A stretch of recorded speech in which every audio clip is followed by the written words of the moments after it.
சென்னையில் டாஸ்மாக் மேலாண் இயக்குனர் வீடு உள்ளிட்ட பல இடங்களில் அமலாக்கத்துறை மீண்டும் அதிரடி சோதனையை நடத்தியுள்ளது. அமலாக்கத்துறை சோதனையின் பின்னணி என்ன, ரெய்டால் திமுகவுக்கு ஏற்பட்டுள்ள நெருக்கடி என்ன, விரிவாக பார்க்கலாம் இந்த செய்தி தொகுப்பில்.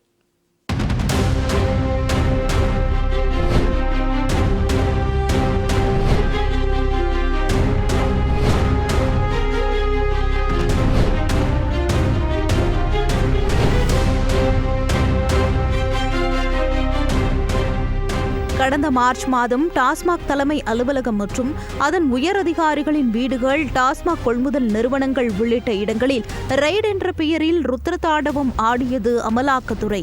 இதனால் அரண்டு போன திமுக மேலிடம் அமலாக்கத்துறை விசாரணைக்கு தடை விதியுங்கள் என பின்னங்கால் பிடரையில் பட நீதிமன்றங்களின் படிக்கட்டுகளை ஏறிய நிலையில் அமலாக்கத்துறையின் விசாரணைக்கு கிரீன் சிக்னல் காட்டி திமுகவின் தலையில் இடியை இறக்கியது நீதிமன்றம்.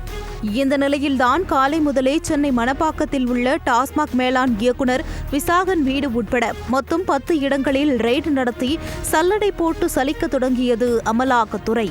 இதில் டாஸ்மாக் மேலாண் இயக்குனர் விசாகன் வீட்டுக்கு அருகில் அழித்து வீசப்பட்ட சில ஆவணங்களின் கிழிச்சல்களையும் கைப்பற்றியிருக்கும் அதிகாரிகள் அவற்றை ஒன்றாக சேர்த்து ஆராயும் முயற்சியில் இறங்கியுள்ளனர். அதில் டாஸ்மாக் முறைகேடு தொடர்பான சில முக்கிய வாட்ஸ்அப் சாட்களின் விவரங்கள் இருப்பதாகவும் கூறப்படுகிறது.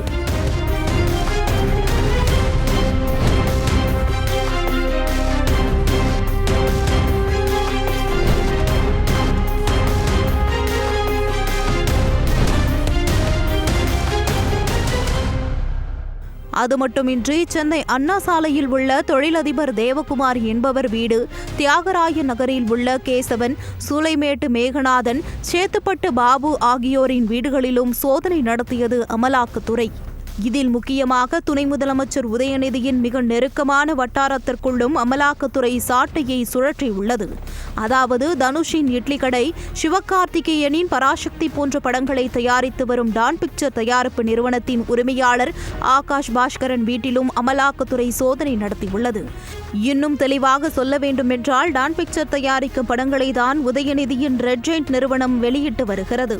இன்னும் ரத்தின சுருக்கமாக சொல்ல வேண்டும் என்றால் உதயநிதியின் நெருங்கிய நண்பர், திமுகவின் 3ஆம் தலைமுறை வாரிசு, பள்ளிக்கல்வித்துறை அமைச்சர் போன்ற பல பெருமைகளுக்கு உரிய அன்பில் மகேஷின் நெருங்கிய உறவினர்தான் ஆகாஷ் பாஸ்கரன்.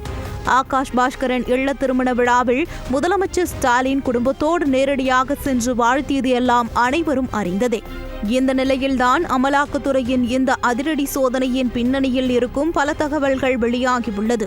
2G ஊழலையே மிஞ்சக்கூடிய ஊழலாக பார்க்கப்படும் டாஸ்மாக் முறைகேடு பணம் மொத்தமும் ஸ்டாலின் குடும்பத்து கஜானாக்களையே நேரடியாக நிரப்பி வந்ததாக சொல்லப்படும் நிலையில் அமலாக்கத்துறையின் விசாரணை ஒட்டுமொத்த அறிவாலயத்தையுமே சில்லு சில்லாய் சிதைத்துவிடும் என்பதே அரசியல் அறிந்தவர்களின் கூற்றாக உள்ளது.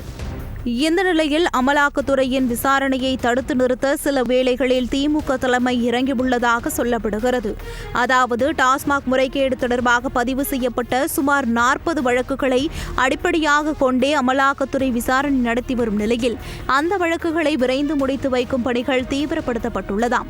இதன் மூலம் டாஸ்மாக் விசாரணையில் இருந்து அமலாக்கத்துறையை வெளியேற்றுவதுதான் அந்த சீக்ரெட் பிளானாம்.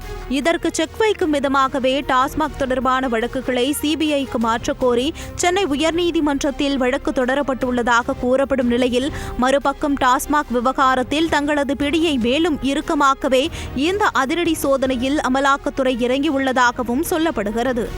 டாஸ்மாக் விவகாரத்தில் அமலாக்கத்துறை காட்டும் தீவிரத்தை பார்க்கும்போது அடுத்த ரெய்டு நடக்கப் போகும் லொகேஷன் சென்னை ஆழ்வார்பேட்டை சித்தரஞ்சன் சாலைதான் என்பதே அரசியல் வட்டாரத்தில் ரகசிய பேச்சாக உள்ளது.